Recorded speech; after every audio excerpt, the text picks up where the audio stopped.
প্রতিদিনের চিন্তা ও প্রার্থনা। 30শে মার্চ, দিনের প্রধান চিন্তা।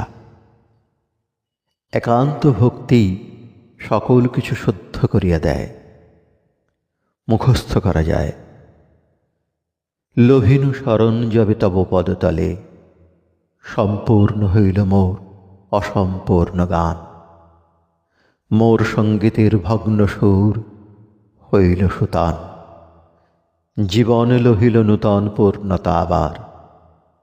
তুমি মোরে বাঁচাইলে ছলনার বদ্ধ জাল হতে, ডাকিয়া তোমার কাছে হইল ভরপুর মোর মৃত্যুগত প্রাণ, নূতন করিয়া তব পুণ্য সঙ্গ লাভে।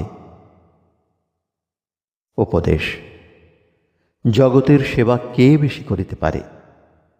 যে উদ্ধত বা চতুর বা স্বার্থান্বেষী সে লোক নয়, বরঞ্চ যাহার জীবন পবিত্র এবং যেজন আত্মোৎসর্গী সেই জন। মানুষ যখন উন্নত জীবন যাপন করিতে শেখে, যখন সে নিঃস্বার্থভাবে সকলকে ভালোবাসিতে পারে, তখন সে নিজের এবং অপরের জীবনে কেবল স্নিগ্ধ সুস্থতা এবং আনন্দ আনয়ন করে। আমরা সকলেই ভগবানের সন্তান। ব্যবহারিক জীবনে আমরা সকলে সব সময় তাঁহার সন্তানোচিত যোগ্য গুণ প্রকাশ করি না।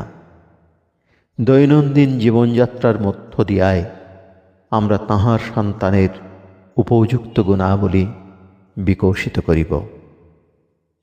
প্রার্থনা: আমি যেন উন্নতভাবে অনুপ্রাণিত হই এবং যাহা কিছু নীচ ও বিষাদময় তাহা হইতে মুক্ত হই। যাহা শুদ্ধ ও মহান তাহাই যেন কান দিয়া শুনি। যাহা পুণ্য ও পবিত্র ও গৌরবময় তাহাই যেন চোখ দিয়া দেখি।